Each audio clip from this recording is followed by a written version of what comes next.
성경 마태복음 5장 4절 읽겠습니다. 애통하는 자는 복이 있나니 그들이 위로를 받을 것임이요. 원래 6.25는 70주년 되는 6.25입니다. 주일 아침에 새벽에 남침을 했다고 알려져 있고요. 제가 오늘의 명상에 소상히 써놨습니다. 이게 인터넷에는 자료들이 많이 있지만 사람들이 잘 안 찾아보기도 하고 그렇습니다. 간단하게만 읽어드리겠습니다. 국군 사망 13만 7,899명, 부상 45만 명, 포로 8,300여 명, 경찰 사망 3,131명, 실종 7,084명, 부상 6천여 명, 유엔군 사망자 3만 7,902명, 이 중에 미군이 한 3만 1,2천 정도 됩니다. 실종자가 3,950여 명, 포로 5,817명, 부상은 10만여 명. 다음, 민간인이 굉장히 많이 죽은 전쟁입니다. 사망 24만 4천여 명, 학살 거의 13만여 명, 부상 23만여 명, 납치 8만 5천여 명, 행방불명 30만 3천여 명. 근데 학자와 유족들 추측은 학살이 100만여 명에 이를 것이다 라고 추정하는 사람들도 많이 있습니다. 전쟁과도 헤아릴 수 없이 많이 생겼고요. 민간인 중에는 여성들 비중도 상당히 높습니다. 그러니까 남자하고 여자 비율이 한 3대2 정도? 그 정도는 됐던 걸로 제가 알고 있습니다. 북한과 중공의 피해 규모 합치면은 또 남한보다 훨씬 더 많은 걸로 알려져 있습니다. 그러니까 이래저래 김일성이 일으킨 전쟁이 남북한에 산하를 파괴한 건 물론이고 여러 가지 기반 시설 다 이제 파괴됐죠. 그러다가 인명 피해, 그다음에 그들의 입은 정신적 피해, 이루 헤아릴 수 없이 많고 깊습니다. 지금까지도 이데올로기 대립은 우리나라에서는 그대로 여전히 남아 있고요. 그 와중에 한국 정부에 의한 좌익의 처형 사건들도 있었고요. 대전 형무소가 이게 아주 희한한 데입니다. 그러니까 생각해 보십시오. 전쟁이 저쪽에서 남침으로 해서 일어났는데 국군이 밀리면서 이제 민간인도 많이 학살도 되고 다 그랬거든요. 그러니까 특히 6월 28일인가요? 서울에 진입해서 서울대학에 들어가서는 그 병원에서 수많은 사람들, 그냥 병자들을 다 그냥 죽여버렸습니다. 전선에서 있었던 일이 말할 것도 없고. 그러니까 이제 남쪽 정부나 관리, 군인들도 흥분이 극도에 달하죠. 그러니까 이제 계속 밀리면서 대전 형무소에 좌익들이 굉장히 많이 수감이 되어 있었답니다. 그 이전에 있었던 4.3 사태나 여순 반란 사건에 연루됐던 사람들이 한 80% 좀 됐는데, 여기 이제 처형을 한 거죠. 그러니까 법적 절차를 밟을 여가도 없는 그런 상황이었습니다. 억울한 죽음도 꽤나 있었을 걸로 이제 추측이 됩니다. 물론 이에 대해서는 대한민국이 책임을 지면 되는 것입니다. 그리고 우리나라 진보 정권이 잡았을 때는 진실과 화해위원회에서 소상히 조사도 했어요. 근데 제가 다시 살펴보니까 그쪽에 좀 많이 치중이 돼 있어요. 그 대신에 같은 대전 형무소에서 북괴군이 이제 북한으로 패주하면서 2천여 명에 가까운 우리나라 민간인들을 학살한 것에 대해서는 별로 또 중점을 두지 않는 이런 묘한 이제 경향이 좀 있는 것 같습니다. 근데 앞에 거는 그래도 이제 좌익 사범으로 국가에 의한 처형이라고 할 수 있고, 또 여러 가지 원인들이 이제 도저히 형무소 수감자들 어떻게 처리할 수 없는 이제 그런 여건에서 발생한 거고요. 북한이 우리나라 민간인 잡은 것은 완전히 이제 군경, 이제 판검사, 공무원, 이제 가족들, 이래가 이제 다 했는데, 이거는 명백히 학살이라고 표현할 수 있습니다. 근데 어떤 것이든 간에 책임은 근본적 책임은 김일성이 있다고 분명히 해두어야만 하는 것입니다. 전쟁이 없었더라면 이런 일은 일어나지 않았을 것이기 때문입니다. 아무리 좌우의 대립이 극심하고 또 뭐 반란 사건도 있고 거의 내전에 이라 할 만한 그 사선사도 있었지만은 적어도 법적 절차에 의해서 뭔가를 이제 정비해 나가는 이런 후속 조치가 얼마든지 가능한 체제였는데 그게 이제 허물어지게 됐던 것이죠. 이 전쟁으로 인해서. 그리고 이제 많은 세월이 흘렀습니다. 남북 간의 문제는 더 이상 언급하지 않아도 여러분들 아실 겁니다. 근데 다가오는 6월 25일 한반도 인권과 통일을 위한 변호사 모임은 6.25 납북 피해자 가족들을 대리해서 이제 손해배상 청구를 하기로 그렇게 결정을 했습니다.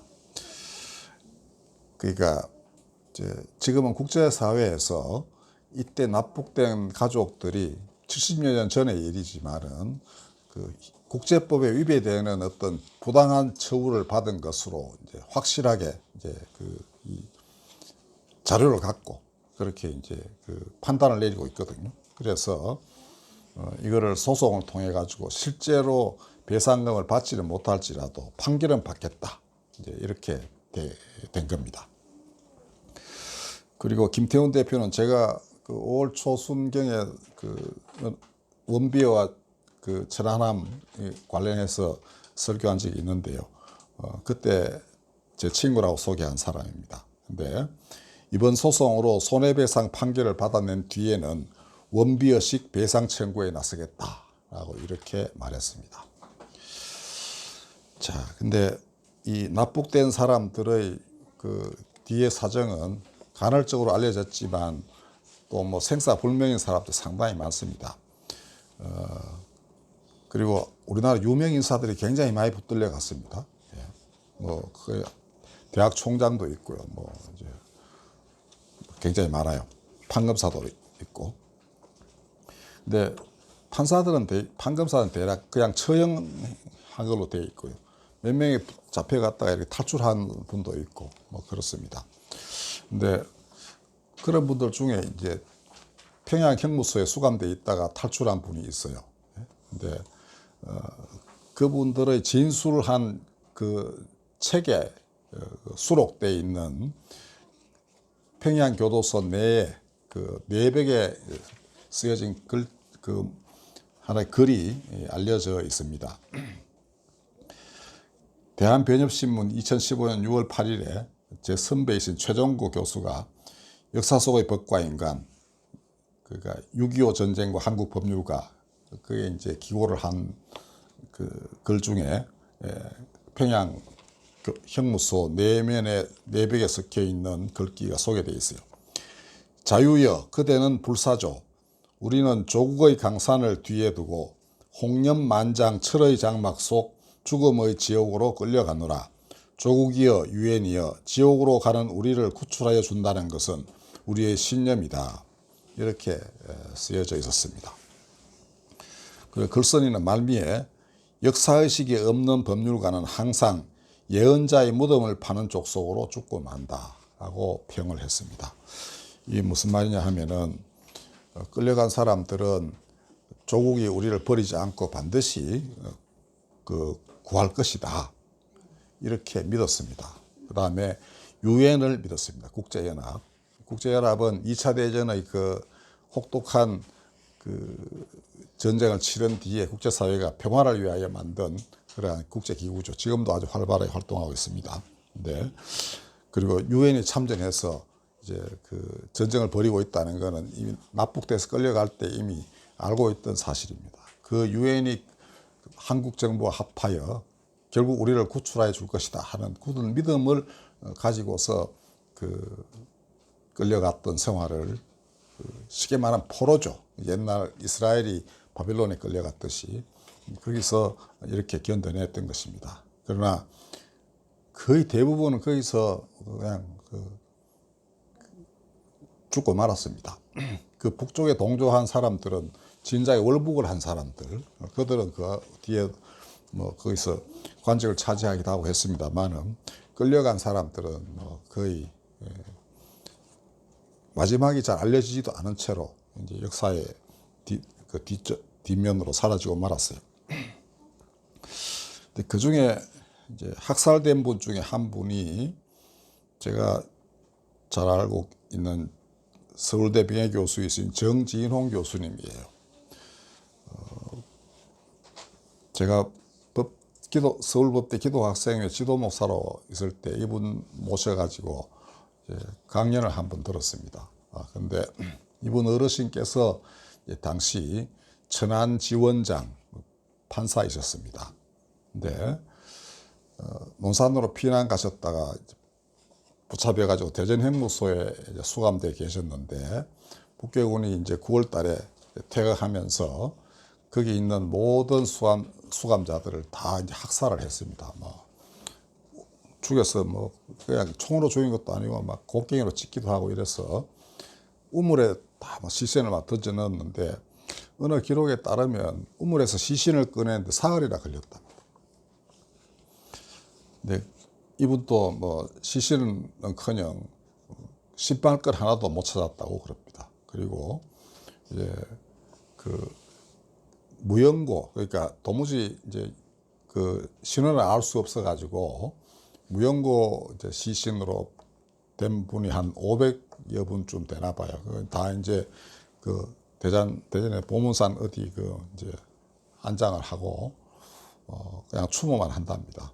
그러니까 묘가 없는 것이죠. 그러니까 근데 매년 그 현충일 되면 현충원에서 이제 그 가족들이 모인대요. 근데 이분이 6.25 때가 중학교 한 1, 2학년 때였습니다. 그리고 이제 그러면 청년기나 뭐 그런데 그쯤 되는 분들이 자녀 되는 그 이제 돌아가신 분의 자녀 되는 분도 꽤 있으시겠죠. 그분들은 90대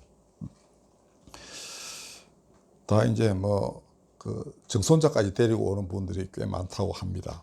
근데 이분이 아침에 제가 통화를 했는데 그러시더라고요. 이 정오를 어떻게 끊을 것인가. 이게 이제 고민이라는 겁니다. 그러니까 이 아이들이, 꼬마들이 지금 제 많은 그 지하 지유 많은 애들이 할아버지가 우리 핫데리고 맨날 그날 거기 가셨는데 왜 그럴까. 근데 만약에 그 정오를 계속 상속시킨다면 어찌 되겠는가. 이게 가장 큰 이제 고민이라고 그러십니다. 왜냐하면 그렇게 해서 또다시 보복을 한다면 그 정오를 내려주고 그다음에 그들이 또 적개심을 품게 한다는 거. 그거는 또 다른 폭력이 된다. 이죠. 그 보복하는 것 자체가 또 다른 폭력이다. 이렇게 이야기했습니다. 그래서 이거를 우리 국민 모두가 참 해법을 찾기가 되게 어려운 이런 문제 아닙니까? 근데 예수님께서 선포하신 거, 이게 오늘 읽은 본문인데요. 팔복 중에 이게 두 번째 해당하는 겁니다. 애통하는 자는 복이 있다. 천국이 그들의 것이다. 그러니까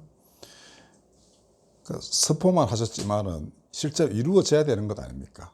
그러니까 애통하는 자가 위로를 받을 것이다가 아니고 받아야만 하는 것이고 그들이 그 위로가 마음속에서 정말 그 요동쳐야만 되는 것 아니겠습니까? 이거 어떻게 할 것인가 참으로 어려운 문제입니다.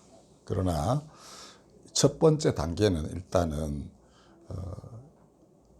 문제를 삼아서, 그러니까 그 책임 있는 자에게 책임을 추구하는 것이 첫 번째 단계라고 저는 믿습니다.